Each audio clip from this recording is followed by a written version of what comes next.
So I am an Escalade lover. I have owned many, but I have very, very specific tastes. I'm here visiting Ed, and we reviewed the all-new Escalade IQ Electric. It was stupid. It does absolutely nothing for me. The ones that I love are from the prime era of Escalade, 2002 to 2006, the second generation Escalade, where every rapper was rapping about it. Every doctor, every dad wanted Escalade. Everybody wanted that generation of Escalade. It was so cool and so well built, rides so amazing, and I have owned several. The last one I've had for 3 years. A 2005 short wheelbase and white diamond tri-coat that I bought for only $8,500, and it was only a 200 car, great Carfax, 80-something thousand miles. Now it has almost 100,000 miles on it, and it is mostly my daily driver. It is my baby. I could have sold it for over $10,000. They're getting to be quite collectible, actually, in recent years, the Escalades, because the nice ones are all gone, and it was a big pop culture icon, so we're seeing some crazy results online. But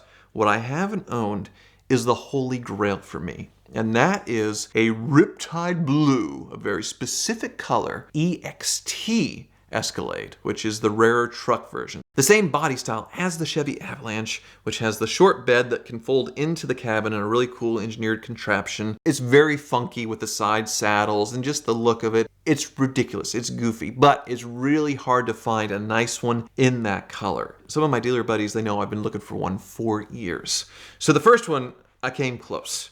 There was a really nice car, 18,000 miles, supposedly, that a dealer friend of mine had found in California. And at the time, I was working Barrett Jackson in Scottsdale. And he said, I know you want this. I'm not even going to bring it back to my shop in Wisconsin. I'll just ship it right to you in Arizona. Tell me what you think, and you can have it for, I think, $30,000. Sure, of course. Bring it. It shows up, and he was massively, massively scammed. This Escalade was so misrepresented. It had bad paint work everywhere, to where it sort of ribbed in so the cladding of the door can open. That had become damaged and broke off, so they had glued it back on with super glue that was sort of bubbling out. The seats were ruined, the headliner was ruined, the dash was damaged, the paint was fading on the roof. It had the service ride control light on, which is for the air ride suspension in the rear. It's about $2,000 to go through that. It had been hit in the front, and sort of the bumper was a little bit off. I do believe the miles. I think it was an 18,000 mile truck, and it was in California because the undercarriage looks really nice in that sense, but it probably sat outside its whole life. And it was like some old person that didn't care, and they just wrecked into the thing, rubbed things, fixed things badly. They didn't really care. So it was very much misrepresented. So my dealer buddy, he did me a solid, and he didn't hang me with the car. And even nicer of him, he let me make a YouTube video on it, on how bad it was, how badly he had gotten scammed, because the seller had ghosted him. There was no bringing the car back. So really nice on his part that I got the best of both worlds, and I didn't have to deal with the financial repercussions of buying a turd, which usually I'm stuck with a crap all over me. So nice in that one instance that I didn't have to. But he did, after I finished making the video, ask me to drop it off at the local Mannheim auction so he could wholesale it off. And it sold there weeks later. I think he took a $1,000 or $2,000 loss. And it actually popped up a couple months later on Bring a Trailer. And it looked beautiful, gleaming in the photos. No mention of any of its previous history or damage or any of the paintwork that obviously was done to this thing to make it look nice. I don't know how it photographed as nice as it did because it was so horrible looking before. But people quickly recognized that it was the same truck that I had done a video on, and they were tagging me in the comments and posting the video. The seller didn't know that I'd made a video on it, and then was confronted with it, and then had to own up to doing all of this paint work. But also, I think there was some creative photos to hide some of the damage to the interior and other things, which I seriously doubt he took photos of the dash or whatever. I think he just aimed the camera a little bit lower in some of those bad spots. But he got called out on it. I think he paid around $30,000 for it, and it only got bid up to $23,000. And actually, I threw a couple of bids at it because in the low 20s, it's the Holy Grail Escalade. It's low mileage. I believe it was really a low mileage truck, and it was cleaned up. It was great, but there's no way this guy was going to let it go for probably a $10,000 loss. So I don't know what happened to that one, but then the real Holy Grail popped up. 2005.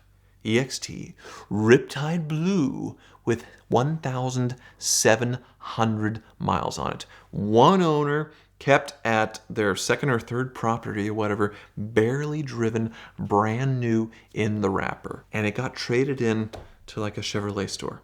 I don't think the dealer that took it in on trade had any idea what they had. And then obviously they probably cut it loose for 15, 20 grand, these original owners, because they just didn't care, probably had enough money where they didn't care. So they put it out on a site called ACV, which is a dealer only wholesale bidding site. And it got ran up to $50,000. Dealers bidding on this thing for 50 grand. And I guess the dealer wasn't paying attention because somebody had sold it to a dealer that they normally work with for way less than that. I don't know how much less, $5,000, $10,000, and then realized, oh crap, we had bids for 50 grand on it, but the truck was already gone.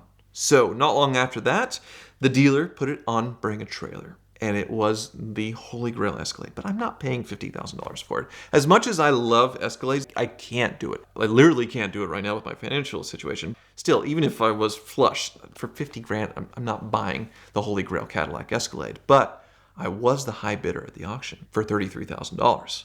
So this dealer obviously wasn't going to take a $10,000, $15,000 loss. He wanted $50,000 for it. That's what other dealers were willing to bid for it. So too far away.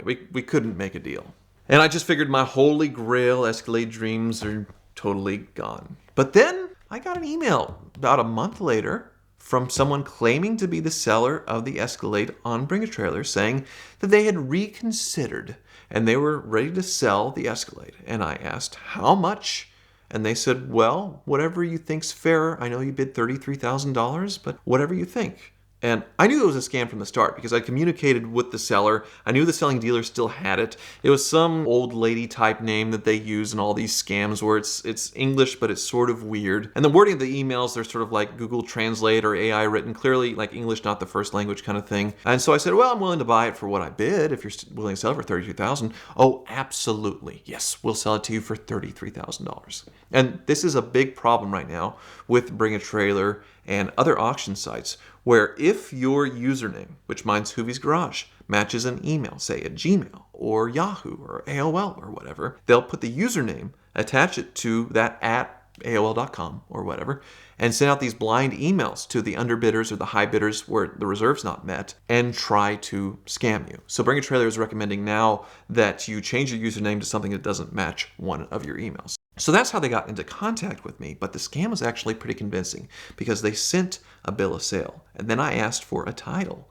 and it was in Michigan now for whatever reason. They sent a very convincing looking Michigan title, and then they sent me wiring instructions to a Bank of America account to someone in California. Bank of America. It seemed very legitimate, and I could definitely see how someone could fall for these scams, especially if they act really quickly after the sale's done. So I did report it to Bank of America's fraud department to hopefully get that account shut down or whatever. And then I got to make another video about a scam attempt without spending any money, which is like wondrous miraculous for me. Incredible. 2 videos out of chasing my Holy Grail Escalade. And as much as I would like to own one, and the one that I really want is still for sale for $50,000, however, 4 or 5 months later, at least I got to make some videos chasing it. And I still have my white diamond Tri-Coat 2005 at home that I absolutely love. So could be much worse.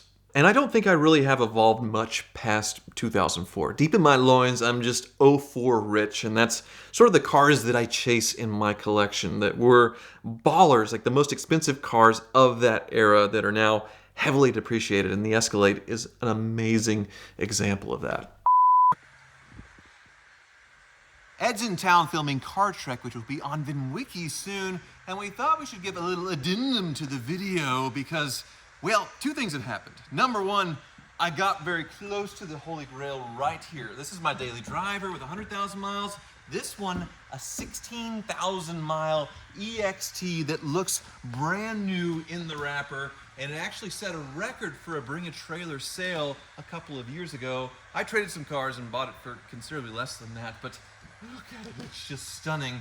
And the other part, the car that I got scammed on is actually back on Bring a Trailer, and it was selling no reserve, and it just sold for $37,000, or almost that. I bid it up to $34,000, my previous high bid, but did not win because, well, I got this. So I am very happy and very, very unscammed, and you don't want to miss Car Trek when it comes out on the VINwiki channel soon. There's a lot going on right here. Man, can't wait till you guys see this. Buying a used car without getting ripped off is all about research, and we can pull a Carfax or look on the VINwiki app, but there is nothing like an in-person inspection. And the fastest, cheapest, and easiest way to do that is with the Lemon Squad. Lemon Squad has been a longtime sponsor here at VINwiki, and they have representatives all over the country that can put eyes and hands on a car and send you a detailed inspection report plus pictures, usually within 24, 48, even 72 hours. And so there's nothing that makes you a shrewder negotiator than the information that you're going to get from a real person actually seeing the car. So check out the Lemon Squad now at the link in the description below for a special discount, and if you do want a Carfax, they'll even save you $10 on that. The Lemon Squad is who I use every time I'm trying to negotiate a deal because I can't always be there, especially if it's across the country, but their nationwide network of inspectors can do just that. So check them out now to thank them for their support of VINwiki and buy your car more safely with the Lemon Squad.